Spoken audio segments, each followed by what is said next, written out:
All right, Caleb, you're all set. All right, Cassie, thanks so much. Well, Cassie said a moment ago that it was Caleb Funk and Randy Mabery who's doing the presenting, but really it's going to be Randy Mabery. I'm largely here to kind of do the introduction, kind of walk through this. I know a little about iLogic, but I'm just here to learn like everybody else. I did want to tell you a little bit about IMAGINiT before we get started. You're probably familiar with us and you probably worked with us in one of these capacities. And, you know, we've kind of got this virtuous cycle looking here where we do look at things where we'll discover, you know, what needs to happen, figure out how to optimize that with professional services, and have ongoing training and support. And usually when we do one of these webcasts, we're talking somewhere in the circle. Today, to me, it's really about optimization. That's what iLogic is all about, optimizing your current workflows, taking redundant tasks, taking, you know, maybe we need to update this assembly the same way each time, doing that sort of thing. But once that's in place, we do look then at, you know, providing training on that support. And then it seems like there's always something else to discover as we take a look at what the next possibility is. I mentioned IMAGINiT just real quick. We're part of RAND Worldwide. We're one of 3 companies that make up RAND Worldwide currently. And we focus, as IMAGINiT, primarily on the Autodesk products. And that's, you know, iLogic is definitely, it's built into Inventor. That's exactly what we're looking at today. Within that, we also do have some Leica Geosystem solutions, professional services, and training. And then we have our sister company. As I mentioned, training. If you've ever taken training with us, or a lot of times with another reseller, you've probably used Ascent tools, Ascent courseware. Ascent's our sister company, and they do professional training materials for Autodesk, which is what we use, but also PTC and Dassault, which is used by RAND 3D. And RAND 3D is a sister company that provides Dassault software solutions as well as training on those. So I mentioned we're, you know, part of this overall. Here gives you an idea of the across North America what IMAGINiT looks like. And this is, it seems to me to be, over the last few years, just a constantly evolving slide. I personally am one of those cool dots right there in the Midwest. I'm in northern Ohio there. And as you can see, we're spread all throughout North America. And this is a great, it just really shows the breadth of our reach as we work with customers. You know, a lot of times we'll say, well, we've got manufacturing here, but we've got engineering in this other location. And Saskatchewan is where we need to be able to really, you know, that's where we're looking to move to for more manufacturing. We've got reach all across North America, and we can definitely satisfy that. These are some of the big things we do. Professional services. This is the group that Randy and I are part of, so anything to do with when it comes to your CAD software, your data management software, consulting around that, implementing, looking at automating processes, and that could be a couple of different things. That could be automation of processes, whether it's within the tool, such as Inventor with iLogic, or maybe even outside where we need to develop entirely new software for that. BIM management, reality capture, CFD, facilities management. If any of these are something that your company is struggling with or wants to take advantage of, this is definitely something that we can have a conversation around and we can help with. And that's a key part of what we do. Another big part of that is going to be the training and the learning. And we've seen a shift in the past several years from that in-person learning, which is still so common, to live online, which is an instructor-led online, or blended learning, where we've got videos that we can watch and then come back, talk to an instructor, or just straight-up video learning. That's part of that. And then technical support underlies all of this. It's a core thing that we have, and we offer across all of the Autodesk products, as well as we can do things such as we can assist with understanding how to design something, not just how the project works, but we can come in and give you design assistance on things as well. Design assistance tends to take the form of, man, I'm trying to build this thing, how would I do it? We can come alongside you and work with that. So that's a lot of the different areas that IMAGINiT covers and the different things that we do. We do this because we've got this strong relationship with Autodesk. We are the leading provider of Autodesk software products. They're the largest authorized training center in North America, and we're an authorized publisher and developer of the courseware.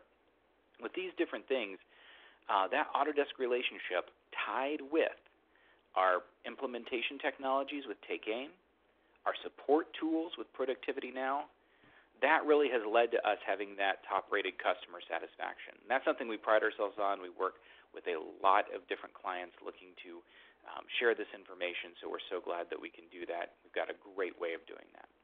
So I talked about some of that ability, that depth of knowledge that we have, and we want to showcase some of that today with this Back to the Basics with iLogic. So Cassie, or if you could go ahead and make Randy the presenter, we'll take it over from there.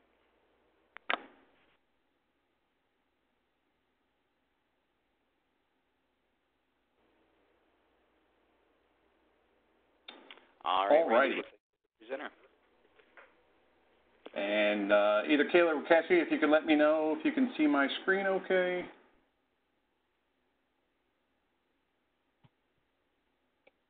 Yep, I can see it, Randy. Okay, thank you very much. As Cassie and Caleb have said, good morning, good afternoon, good evening, wherever you happen to be. Thanks for joining us for as we head back to the basics once again. This is part 2 of a, I'm not sure how many part webcast. We ran the first one, as Cassie said, a couple months ago, and I ended up with a lot more information that I wanted to cover. And there was a lot of good feedback, so we went ahead and scheduled for another one here. This is where we're going to take a look at some fundamentals and some best practices for using iLogic to automate processes. In part 1, we went over some common workflows like checking and controlling iProperties, passing parameters down to lower-level components or level occurrences, suppression and unsuppression of components. And we talked a little bit about stabilizing the browser node names. And I believe a link to that video is going to be provided in an email or in the chat window a little later if you want to go back and review that previous recording. So today we're going to talk a little bit about formatting your code. I am quite a stickler for how the rules are formatted so it's easier for yourself and for others to read. I tend to think a lot about if I need to come back to this, whether it be a rule or a part or an assembly or anything, I think about coming back and making changes to it because I find myself doing that more often than anything clean sheet, right? Maybe if I have a bit of code that I want to use somewhere else, I go copy and paste and then I have to make changes to it. We'll talk about one rule versus many rules. Why you would want to do one versus the other, internal rules versus external rules, a couple different ways of debugging or looking at the log that Inventor has these days, and possibly some other stuff if we have time. So I'll go ahead and get started here talking about some best practices for writing your code or formatting your code. I'm going to go ahead and open up some rules here, one here called bad indentation. We're going to talk about indentation. As you can see here, I don't have a whole lot of lines in this rule, but it is all jumbled up. It's hard for me to understand what's going on without me looking at each line individually. If we indent things, it's much easier for, again, yourself, the person writing the code, and then others coming back and reviewing it to understand what's going on. I can differentiate functions and conditional statements and things like that. So if I come through here, and I'm going to simply select everything from my sub main down to my end sub, and I'm simply going to hit the tab key. Right, that indents everything that's inside of there. And then I'm also going to indent here for my select case. And each side of that select case is a case statement. There's 2 separate ones in here. It's kind of hard to see unless I go through and indent those. Okay. I even do the same thing for the for eaches so I can see what's going on in that for each loop. Now it's much easier for me to go through here and see, oh, okay, I'm defining a string, and then I'm going through a case conditional statement, and there's 2 separate cases here. There's one called standard, and there's one called shaft mounted, and then I'm doing the in select. Okay. Yes, I could see that if I go through and read it, but again, it's much easier, much quicker for myself or others to go through and understand what that rule is doing. And I'm simply using the tab key on my keyboard in order for me to do that. I can also use what's on the toolbar up here. I'm going to go ahead and shift tab to bring these guys back. I can also select entities And then on the toolbar here in my IDE or my rules editor, I can increase the indentation or decrease the indentation. Okay, it works the same way there. I've selected some lines, and I hit that button. Okay. This is usually something I do as I am typing, as I'm writing the rules. And with the later versions of Inventor, the rules editor does do a little bit of auto indentation for you. I believe they started that in the 2019 version, but it's not at the level of something like if you were coding in Visual Studio. Okay, it doesn't do it as perfectly, but they're trying. Okay, so I'm going to go ahead and get these back to the way I want them real quick.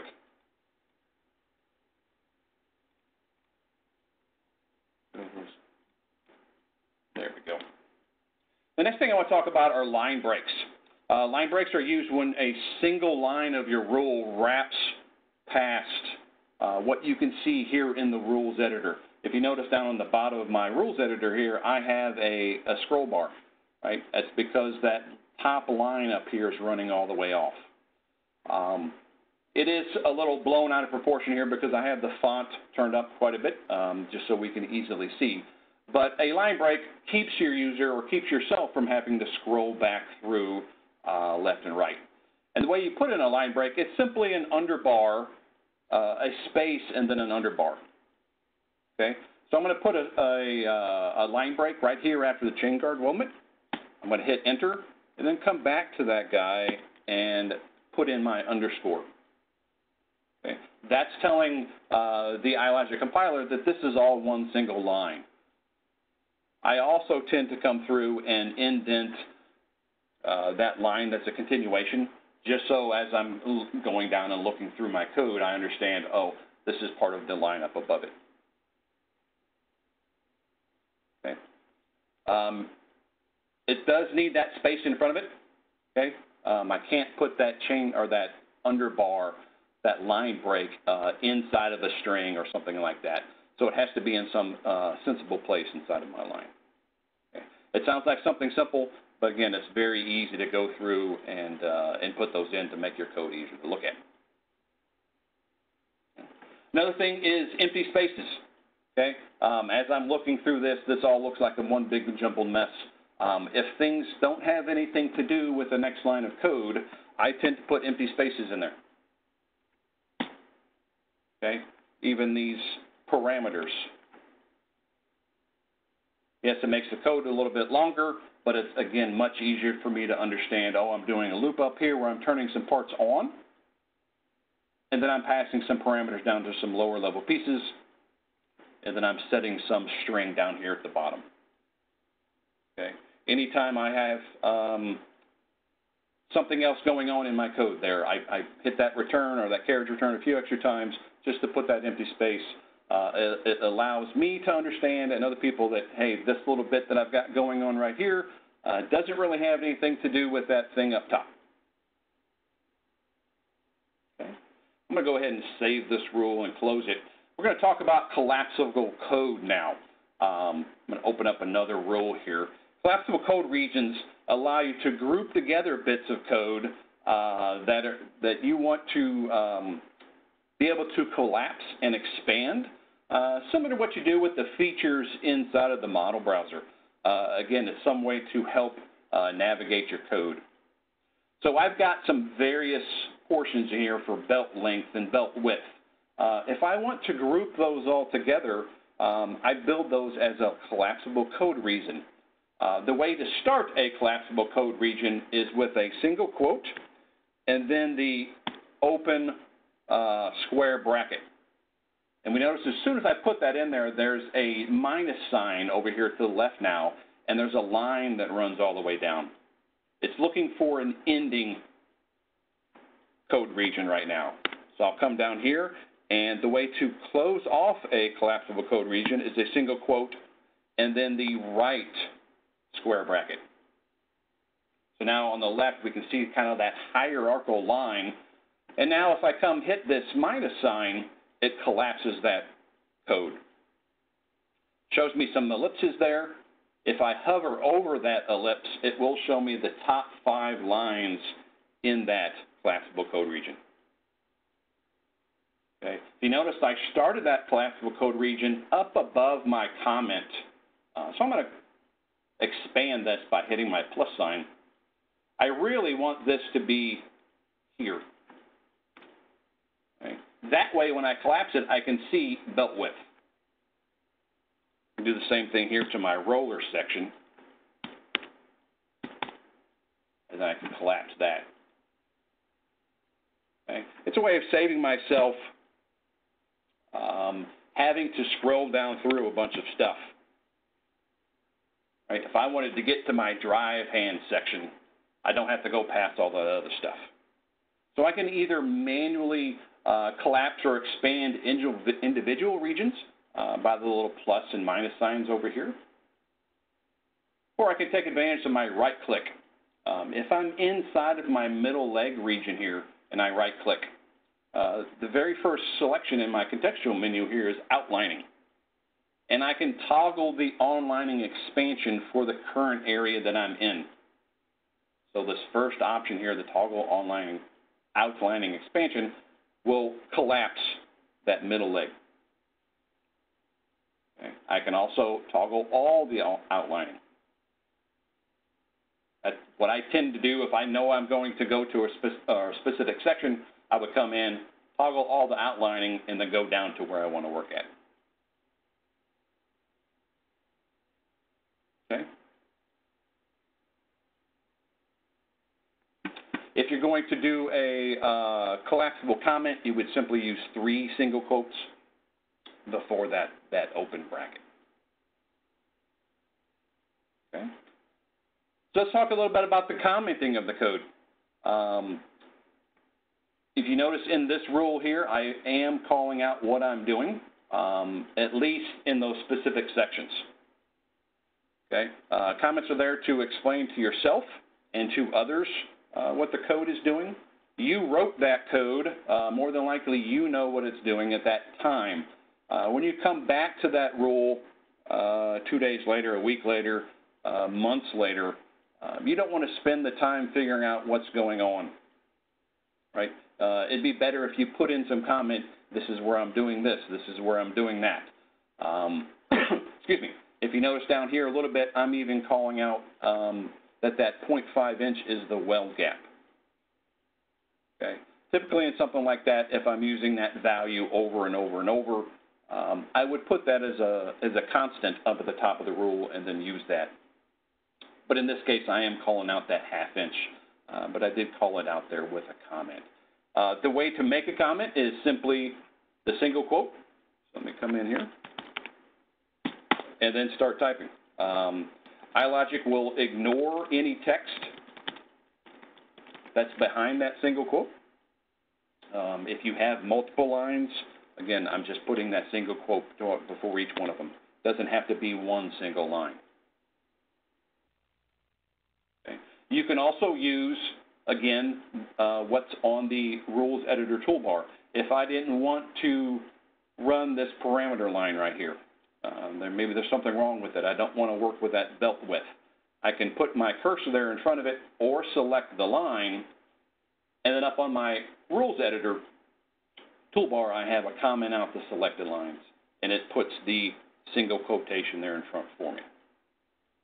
And just to the right of that, there is the uncomment, the selected lines. Quite often, if I'm doing some coding, maybe I want to push these values for this length and the leg spread down to these other members, but I haven't put those properties in there yet. I'll go ahead and put that data in there and then temporarily comment this out, run the rule. I don't have to worry about those errors popping up. I don't have to worry about any kind of issue. I can run it, go down to my parts and add those properties in, and then come back and uncomment out this rule. Okay. Simply selecting those lines and using the uncomment up on the Tools Editor. You'll notice that in this case, I'm pushing the length and the leg spread values down to the inner cross member, the inner weldment, the leg cross member, and then the leg cross weldment as well. Some various properties there. You also notice that each one of these component names or the browser node names, I'm using the underbars in front of them, or I'm sorry, instead of spaces, right? As we talked about previously, and maybe you're aware of, you need to stabilize browser node names if that file name is going to change, if that part is going to be replaced with something, if you're going to do a component replace on it. So I've stabilized those items that I'm controlling, and then I use underbars everywhere. Okay? The reason for doing that, again, is copy and paste for speed. If I wanted to, again, push this value down to something else, I would copy that, come down and clipboard, right? Paste it in there. Maybe I want to push that to the bed support angle. Since I have those underbars in there and not spaces, I can double click right here and it grabs all that text for me. I can Control C, I can come down here, double click, and Control V. Okay. Without that, if there were spaces in there, I would have to come through and put my mouse over and go across, make sure I've got everything that's in there, and then copy. And then by the same token, come to the other one, come through here, and paste it. Okay. If you run them all together with no spaces, it's the same thing there. But again, if there are spaces, it's only going to select one single word. In this case, it's selecting the entire name there for me. Okay. So I'm going to cancel all the changes I made there to that. I'm going to switch over to another assembly here. This is another thing we used in our Back to Basics Part 1. I'm going to start talking about one rule versus multiple rules or many rules. There really is no hard, fast rule on this one. Again, there are some recommendations that we can make. In this case, the only thing that this is doing is modifying the size of my angle as well as turning on and off that gusset, right? When I get down to the 3 by 3 by a quarter, I don't need the gusset, so that gusset's being suppressed. Not a whole lot going on in here, so I simply have two rules. I tend to always have what's called my form control or my UI control rule. This is the rule that I allow to fire automatically, and it's usually what happens or what I'm using to control what's going on in my form. Okay? If I'm turning controls of forms off based on some other selection, or if I want a multi-value list to change based off of some other selection, then I put that in my form control rule, and I allow it to run automatically. If I go over to my Options tab of my IDE here, there is a Don't Run Automatically option. And again, that tells me if it's turned on that that rule won't fire unless I explicitly call it out with typically a iLogic Run Other snippet. Okay? Rules fire if the parameter inside of that rule is modified. Typically, that's what's going on. That's what happens. Okay. If I close this, notice we have a Configure Final rule here as well. This is where all the magic is happening. This is where I'm swapping out or I'm unsuppressing the gusset, right?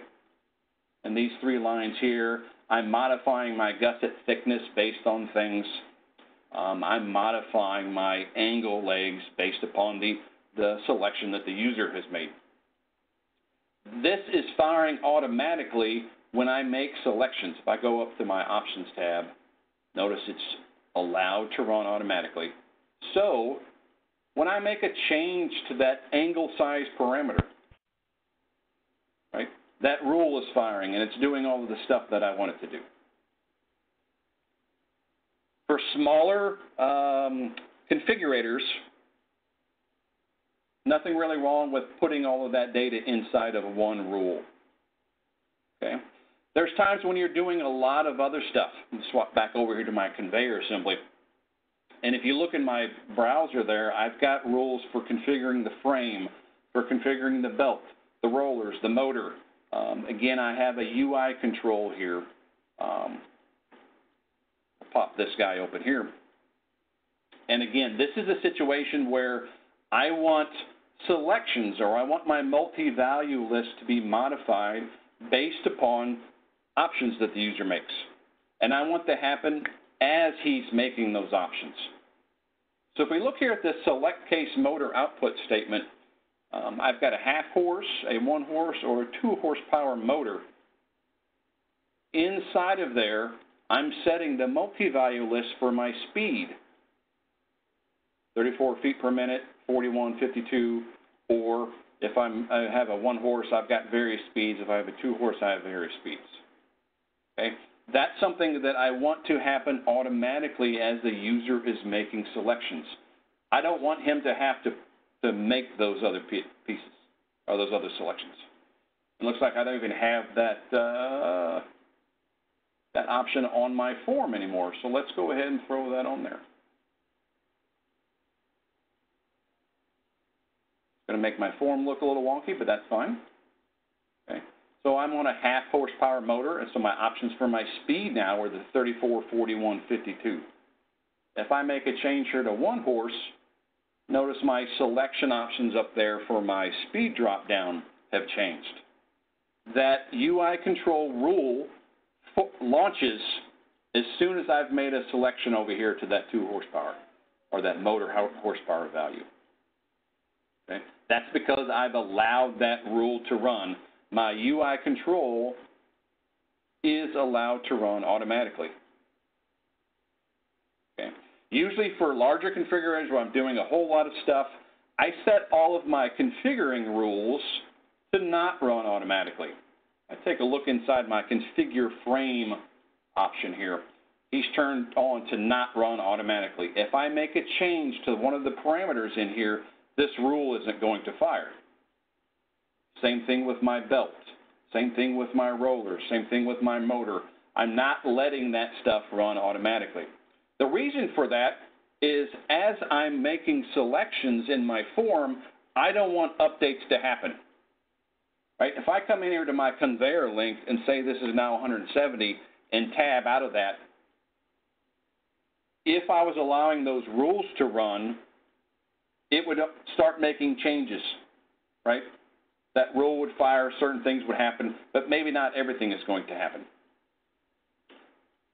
Since I'm breaking them up into separate rules, I want them to run in the order that I want them to run in, and I want them to run only when I say I want them to run. Okay. In that case, I end up making what I call a processor rule or a regen rule or something like that. Okay. We'll take a look at this guy. Okay. I'll talk about these trace write lines here in a little bit, but notice down here where I'm running these rules in the order that I want them to run. I am simply using the iLogic .run rule snippet. It's over here in my snippets section on the run other. Right? It's simply that guy right there, the run rule. These are all internal rules, and I can run external rules there as well. But again, I'm allowing it, or I'm telling iLogic to run these rules in the order that I want you to run, and only when I tell you to run. And that's what's actually out on my form. We take a look at my form here. That processor rule is placed directly on my form. Go delete that guy right there.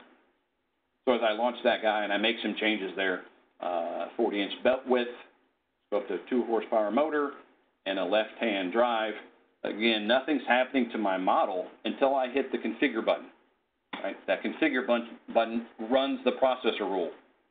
So all of those 4 or 5 rules or whatever was in that processor rule are running in the order that I want them to run.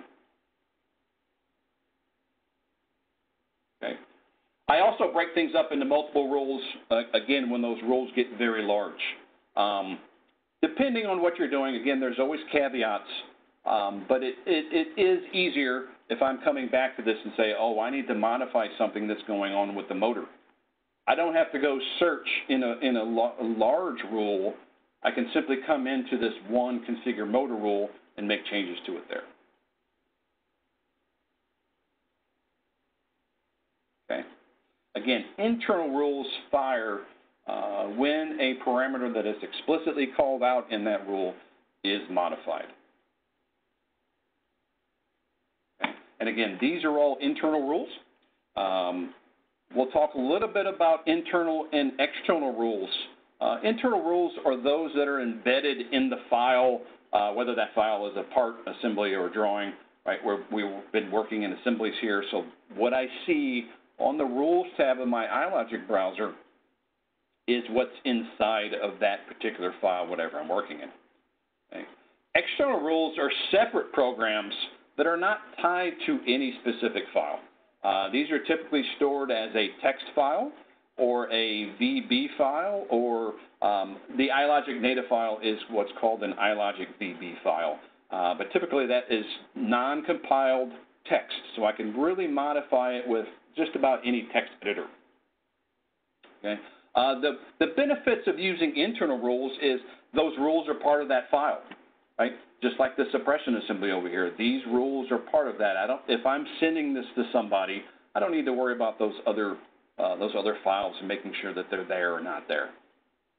The other benefit is I can make use of the capture current states, right? If I want to know what's going on with that angle or gusset, or I want to grab some information about that, I can simply right-click on that entity on the model portion of my rules editor and capture that current state, right? And that's just like writing that component.active statement or code there for me. Okay. I can also do the same thing if you're using the components add. Right. One of the new things that was added in iLogic a few, I think 2019, 2018 maybe, was building assemblies and adding components to assemblies and then adding constraints. Again, they've got those built there for you.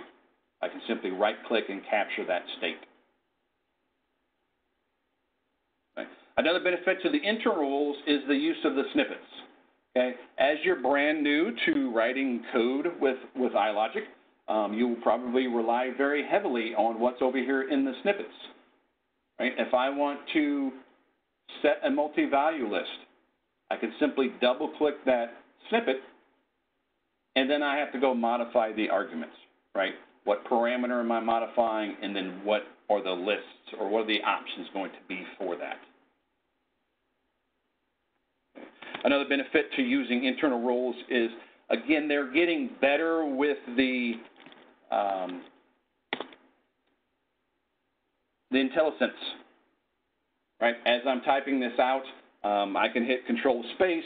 I can bring up this IntelliSense and go through and fill out if I'm not sure exactly what the syntax of what that rule is supposed to be.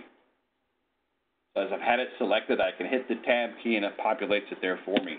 I hit the period, and very much like if I'm working in VBA or I'm working in Visual Studio, I've got the options there for me. I can simply arrow down to it. If I hover over it for its section, again, it kind of gives me the what's going on here, right? The component.isActive using the component name as the object, and then that is a Boolean, and it gives you a little bit of assistance there for it. So again, a helpful thing if you are new to iLogic and you want to start typing instead of using the snippets. Okay. Some cons of using internal files is if you need to make a change to that file, and that file has been propagated multiple places, I'd have to go through and open up each one of those and change that rule in each individual file. Okay? There's programs out there that help you do that, but it's still kind of a pain. Okay? Large rules can also be a little bit slow to open in the rules editor. When I'm talking about large rules, 5,000 lines, 10,000 lines, 40,000 lines, if you're getting something that big, depending on what you're doing, you may want to think about breaking that one up. But it is a little slower at times to open up inside of the rules editor, those internal rules. Okay? Internal rules can only be added to event triggers for this document. Okay? Event triggers are things that are fired when certain things happen. So if I go to my Manage tab in my iLogic panel, the event triggers, it lists out the rules that are in this document here. I am on the this document tab. That means this assembly that I'm currently working in, right? These are all those internal rules, the same things I see over here in my rules tab of my iLogic browser. If I switch over to parts or assemblies or drawings, all documents, notice the internal rules portion here goes away and I can only use external rules for those events. So internal rules, the rules that are in the file that I'm working on right now, can only be set up as event triggers for this document. Okay? So external rules. External rules, again, are files that are stored somewhere else. If I pop over to my external rules tab here of my iLogic browser, you'll see that I have two different directories right here. They're pointing out to various sections of particular directories that I have. Right? Those are all stored out here. I can edit these inside of my rules editor just like I was doing before. I can use the rules editor inside of iLogic to edit, create, do whatever with those external rules as well. The benefits to those external rules is that file is at one spot, and all of my components, my parts, my files look at that one spot, right? So if I need to make a change to a rule, I go change it in one file, and then everything is already automatically updated. Everything's looking back at that one rule. Okay? You can use other programs for writing that code. I don't have to use just this rules editor. Right? If you have a text editor that you enjoy working with, I use Notepad++. I use Visual Studio Code. All of these things have some benefits over using just the rules editor. Okay. And event triggers, I can use external rules for any of these. Okay. As I mentioned, I've got two folders listed out there.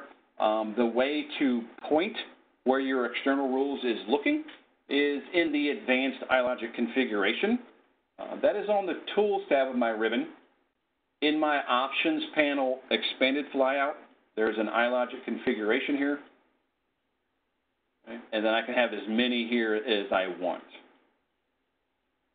You'll notice there's also the default extension for external rule files. As I mentioned before, there's three different file formats that I can use there, the text VB or for iLogic VB. Okay. The cons of using those external rules is some things have to be written slightly differently. One of those being when I'm looking at a parameter. And I really forgot which rule one I was going to look at here.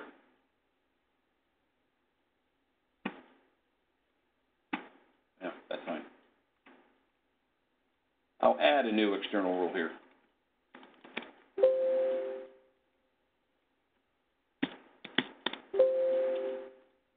Oh, I don't want to do that.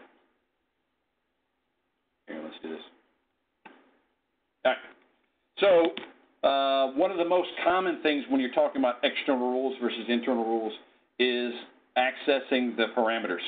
An internal rule has got some things going on in the background so that when I'm looking at my parameters, I can simply enter that and I'm in an external rule, so it's showing that option there for me. Let me go ahead and type that guy like this. I can simply enter that parameter just as text, right? It would typically show up as blue. I'm going to go ahead and save that thing and go back to my, right? Conveyor length is a parameter inside of here. Belt width is a parameter inside of here, the belt width with the underscore. As I'm double-clicking those things and putting them in my code, it's blue. Inventor or the rules editor is understanding that as a parameter. When I'm writing external rules, I have to write those slightly differently. I have to use the explicit parameter callout. As you notice there, even when I'm entering or using my parameter listing up here, it's putting the parameter callout for me. Right? That's what this snippet up here at the top is. Same thing. I'm using the parameter function in order to get to that. Okay, so that's one thing to keep out as you're watching or as you're typing those external rules. Okay. It is another file to keep track of. So again, if I have a bunch of external rules, I need to make sure I'm sending those to whoever, or I'm storing those in a localized location. Right? If you are a vaulted environment, I highly recommend putting your external rules into the vault. Right? Maybe only give a couple people access to modifying those. That way you don't have people going messing up external rules. Then each person can go get the latest versions of those rules, and then everybody's updated. Okay. So one of the last topics is talking about the logger. I briefly talked about it a little bit during our last Back to Basics. What it does is it gives you an understanding of what's going on as your iLogic rules are running. If you've ever needed to know what a particular value was, a parameter value was, or what a variable was, or why you were in a certain section of a conditional block, okay? You may be throwing up message boxes. All right, so let me come back over here into my configure frame. This is where I'm checking out of my leg span. If my leg span is greater than the maximum that I've set, that's when I turn on that middle leg. Okay, so again, if leg span is greater than my maximum, I'm turning on my my middle leg, or I'm setting a parameter, in this case, to the middle leg being required, and then I'm passing that down to the lower level piece that actually turns on that middle leg. Very handy thing for using the log is to understand, oh, I'm inside of this block. That's why something's happening, or that's why something's not happening. Okay? I'm going to go ahead and put a space there, and then over in my log messages, I've got information, trace, debug, warning, and errors. I've got multiple levels of logs to put in there. The context is pretty much the same for all of them. I'm going to double-click information here, and it puts in logger dot, and then whatever the option there is for me, trace, debug, info, warn, error, fatal, or none. Okay? And that runs off what my log level down here is set at. So I'm going to make some changes here and say in leg span greater than loop. And I'm going to copy that, and I'm going to paste it down here and change this to say less than. And the way the log level works is it's going to show me anything that's at or below the active log level. So if I come down to the bottom of my rules editor here and expand this, notice these are in order. So if I'm set at info, it's going to show me infos, warns, errors, fatals, nones. It's not going to show me debugs, and it's not going to show me traces. Okay? So you should set that active log level at the minimum of what you want to see. I'm going to go ahead and save that guy and hit close. I'm not even going to turn on my log for the time being. I'm going to configure this guy to 100. The way to get the log on is it's in my browser panels. Okay, I'm going to come up here and hit plus, and then choose iLogic log there. And I probably should have cleared out some stuff. Let me do that, and then let me rerun this. So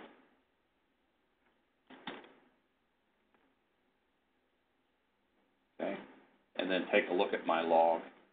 That is a separate little browser there, so I can pull it out. I can use Control and scroll my mouse. I'm going to make that text a little larger there. So we can see I'm throwing out some information there as my rule runs. I'm getting what the belt to leg distance value is. I'm getting the bed width value. Notice here we're in the greater than loop. That way I know, oh, we actually got into that loop, so maybe something wrong inside of that loop if things aren't working out the way I expect them to be. Okay. I'm also throwing out some information there about how long it takes this rule to run. Okay. I can leave that open. So as I'm running things, right, notice the information is popping up in that log as it's going.